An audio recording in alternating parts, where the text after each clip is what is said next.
Before getting into specifics about pond maintenance, I'll give a brief overview of the components of the pond. At the left, under the deck, is an impact sprinkler, which is part of the security system I'll show later.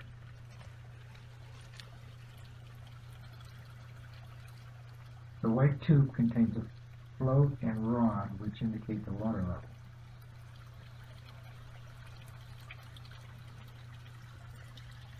A return line from a pump is angled to help the water flow towards the outlet.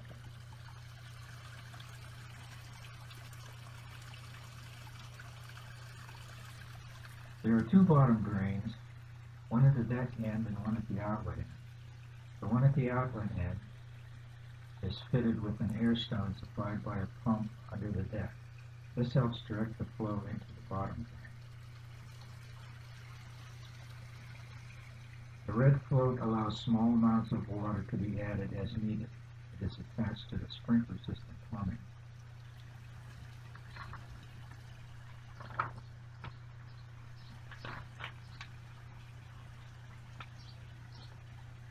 The connections for pumps and pump shutoff floats are in the wooden box. Behind the pond is a small marsh for growing plants. An upflow filter is fed by a second pump and drains into the stream and back to the pond. The marsh is fed by a small tube coming from the upflow filter. Under the deck you can see the motion sensor for the security system and a hose coming from the indoors which allows adding water in the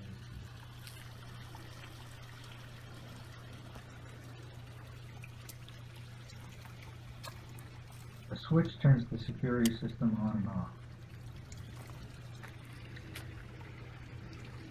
When on, the motion is sensed, then the impact sprinkler comes on along with the spotlight.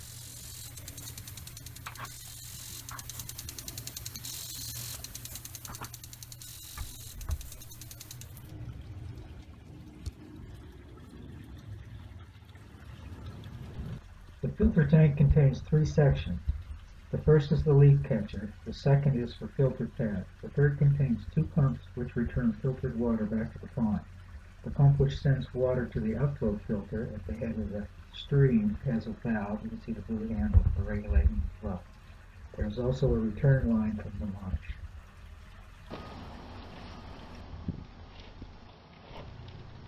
Here I'm showing removing the insulated covers after the temperature is consistently above freezing. To prepare for winter is basically the reverse of what I'm showing.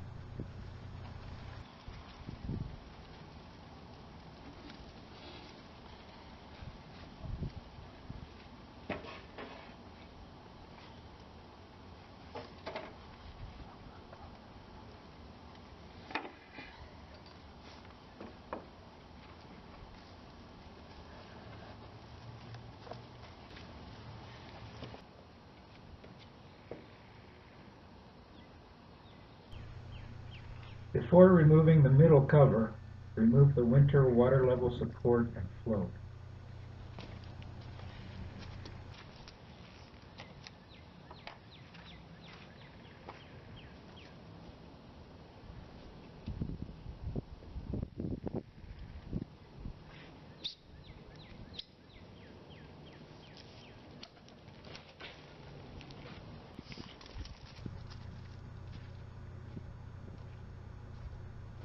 Remove the solar dome.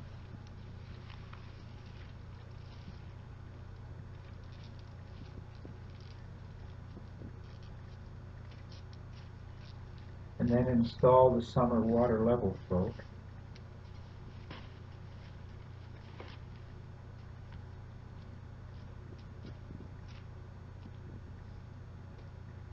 The remaining shade covers should stay on to provide shade until leaves are out, and for a while after that to keep several waves of dropping seeds from cluttering up the water.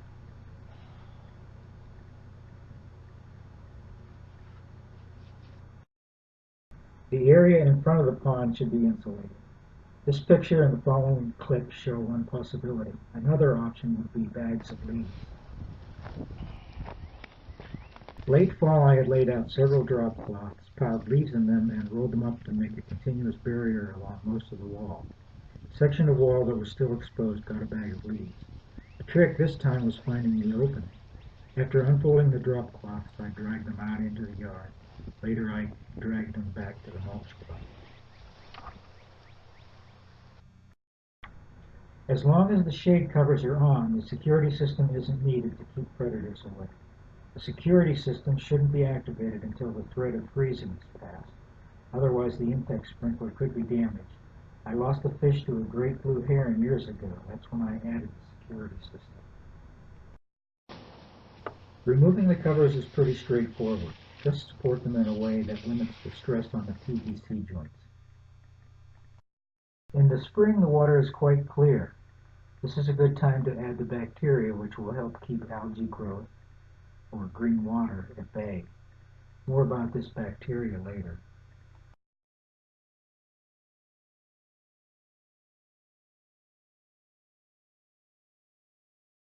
Late fall, the marsh gets covered with shade cloth and bags of leaves are laid on top. This keeps leaves out and possibly keeps the area from freezing down to the liner. This could maybe be skipped. The bags can be removed anytime, and the cloth can be removed anytime after the ice is thawed.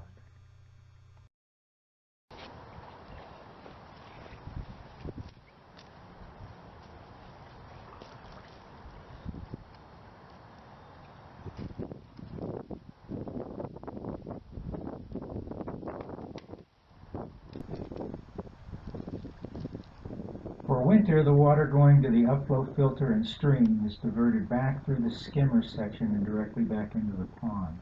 The pump hose is connected to a corrugated tube for this. Here I'm showing the switch to summer mode. The pump outlet hose is disconnected from the corrugated tube and reattached to the hose going to the upflow filter. Be sure the pump has been turned off before loosening the hose clamp.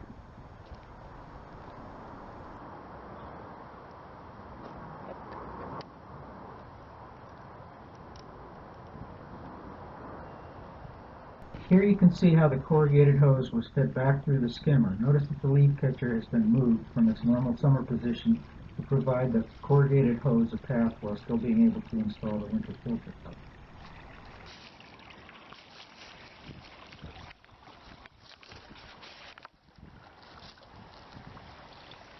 After turning the pump back on, the water makes its way to the upflow filter and is soon feeding the stream.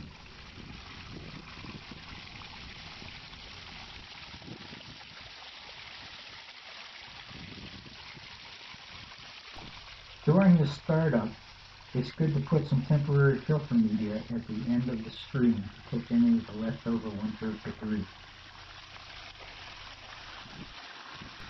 Also note at this point that the gravity feed line to the marsh has been elevated to prevent flow into the marsh.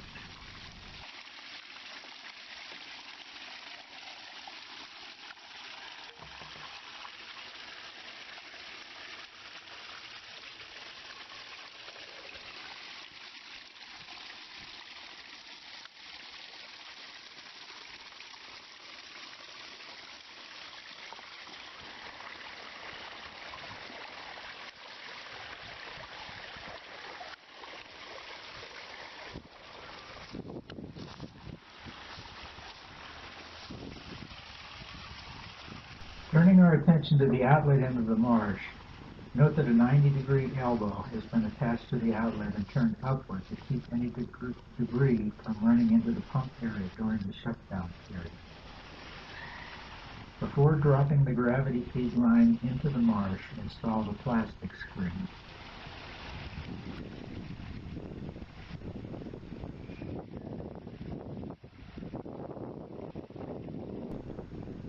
Next, the upflow filter pad is inserted so that the top of the pad is below the gravity feed outlet to the marsh.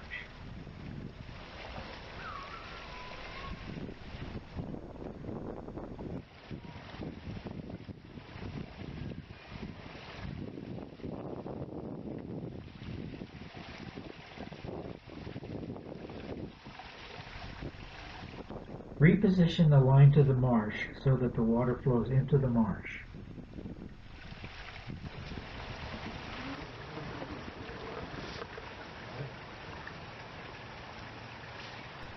Remove the corrugated hose, which in the summer is used for quick draining of water. I will show that later. Return the leak catcher to its summer position.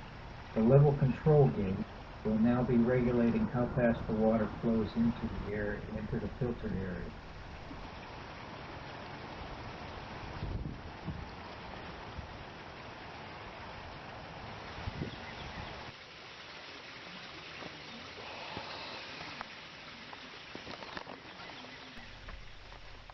When the temperatures are high enough to turn on the underground sprinkler system, the autofill system can be enabled.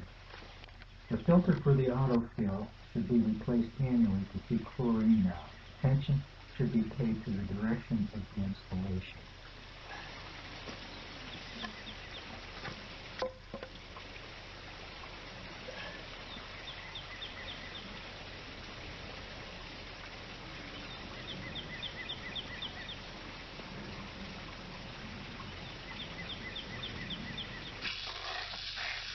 Flush out the filter until the water is clear.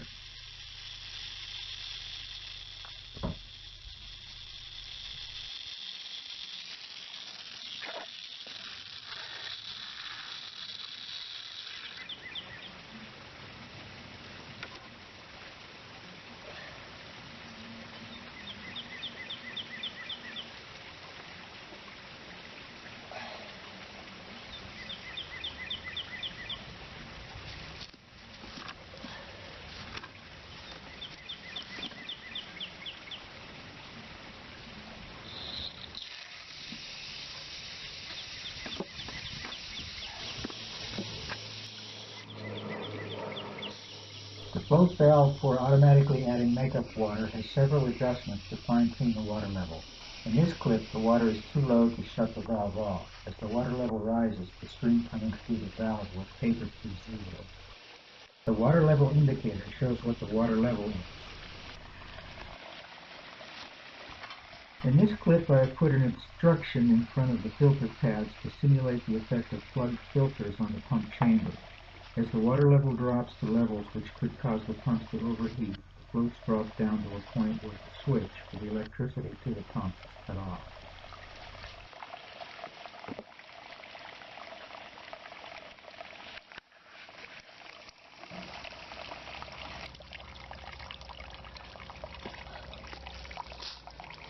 After the level rises to a safe point, the switches are turned back on.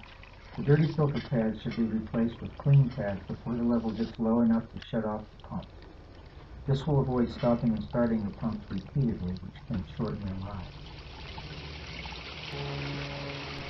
It can be beneficial to do a partial water change once or twice a month when the temperature is high and cloudiness is present in the water. The hose used for diverting the stream pump in the winter can be slipped onto the outlet located in the pond. If desired, this hose can be extended. Let the water drain until either the water stops flowing out of the hose or the water level at the skimmer outlet of the pond drops to the bottom of the skimmer window. Bringing the water level back to the desired level can either be done slowly by letting the makeup valve fill it, or more rapidly using the line from the basement.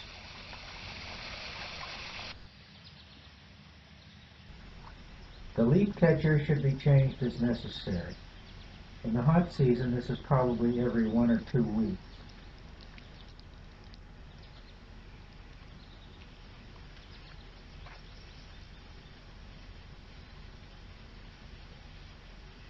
All parts of the catcher can be cleaned by spraying water over them. Inside the catcher are 2 spawning mats, which help trap some of the debris. A piece of filter pad material is there to plug a hole that is not needed anymore.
There are two types of filter pads. A coarse pad is positioned behind a fine pad. The fine pad will need to be changed more frequently than the coarse pad. During the hottest and sunniest season, the fine pad may need changing every several days. The amount of food given to the fish directly affects how fast the filters fill up. The owner will need to experiment with the intensity of filtering required to keep the water clarity at an acceptable level. If less clear water is acceptable, the fine filter might be left out. This will lengthen the time between changes.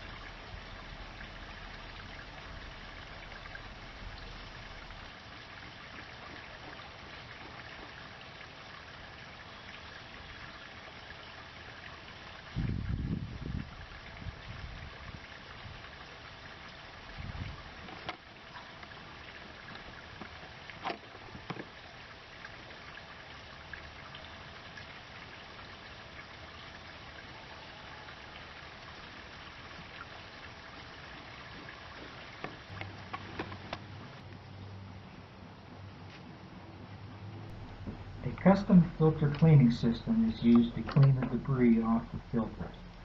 The owner will need to experiment to find the most efficient angle, distance, and speed for moving the spray head over the pad. After spraying the first side, the pad should be flipped over and an additional set of passes made to the opposite side.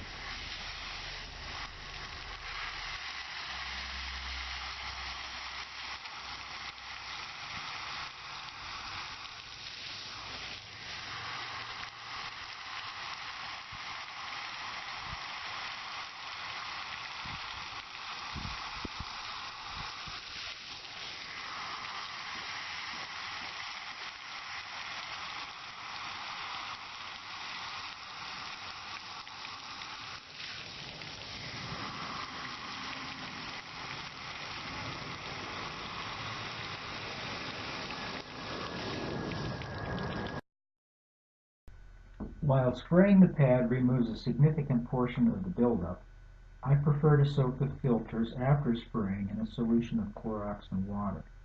The owner may decide that this step is unnecessary. After an overnight soak in the solution, the pads should be sprayed again to remove the Clorox.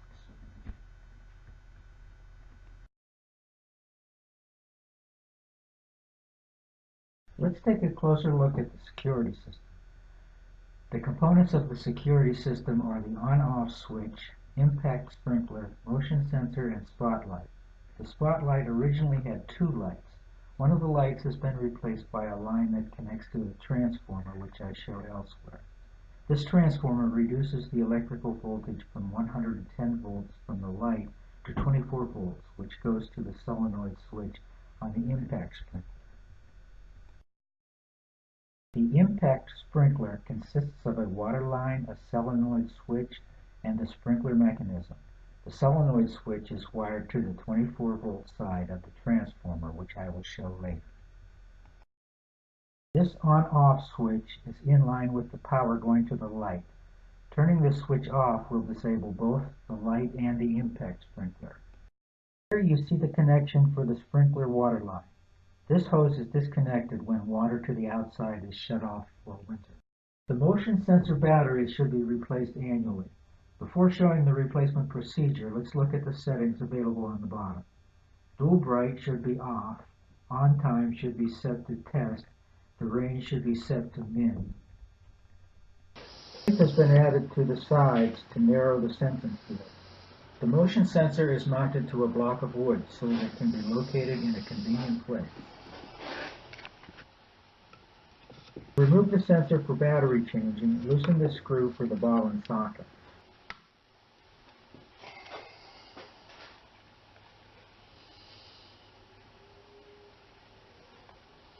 The items on the bottom of the unit were described earlier. A small red light on the front lights up when the unit is sensing motion.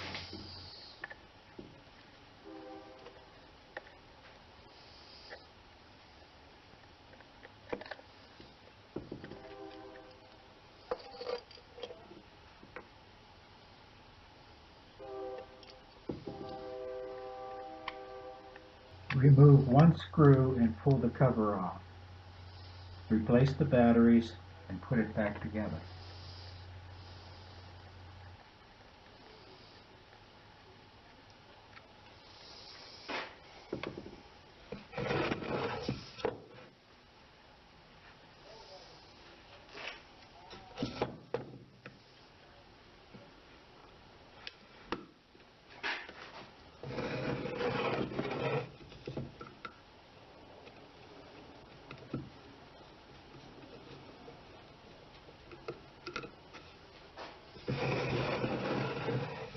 Let's look at the electrical system. There are two independent circuits, each protected by their own ground faults. This provides a degree of redundancy to the dual pump system. The first circuit is from the socket in the utility room. The second circuit is connected to the ground fault in the family room ceiling, close to the circuit box. The two circuits run to the distribution center under the access panel in the deck. Looking at the picture, the line from the family room, item 5, enters a junction box where it splits off into line number 1 and line number 6. Line number 1 goes to the switch box for the outlets for the air pump and the security light. Line number 6 goes to one of the pump outlets at the other end of the pond. Line 8 comes from the laundry room box and proceeds straight through to the second pump outlet. A line not visible in the picture comes from the modified light socket mentioned earlier and is connected to the 110-volt side of the transformer, item 4. Line number 7 comes off the 24-volt side of the transformer and goes to the solenoid switch for the impact sprinkler. At the end of the electrical circuit is the wooden box containing two electrical boxes, one for each GFI. Each box has two switched sockets. Each box gets a plug for a float switch. Each float switch has one pump plugged into it. Additionally, there is a string light set plugged into one of the boxes. Besides providing some light at night, this light set also serves to confirm that at least one pump has electricity. This is helpful in the winter when everything is covered up and there's no noise from the stream. The source for manually adding water to the pond is behind the utility sink. Confirm that the hot side is off. Flow can be controlled by either the red knob or the smaller black knob. The water goes through a filter to remove chlorine. It then goes through the basement wall and slopes down to the pond. The extra tube attached after the filter allows water to drain out of the line after the flow is shut off. This prevents siphoning water back out of the pond. It also helps drain water out of the section of hose outside the house to help prevent freezing. An important consideration is to ensure that the hose from the house to the pond has a constant slope towards the pond to keep water out of low spots. Water trapped in low spots will freeze in the winter. If this happens and the addition of water is needed, a hose will need to be run from the utility sink up the stairs and out the back door. There are two kinds of algae to deal with. One kind causes the water to look like pea soup. The other kind, called string algae, connects to surfaces and grows into long fibrous strands. Neither type is harmful to fish but can detract from the appearance. To control the pea soup, start adding a scoop of the powder in the bottle shown once a week in the spring when the covers come off. This addition can be made in the pump area. The string algae can perhaps be prevented or contained by adding barley straw as shown. Barley straw will not remove existing string algae. Both of these products were purchased at Hedberg Aggregates.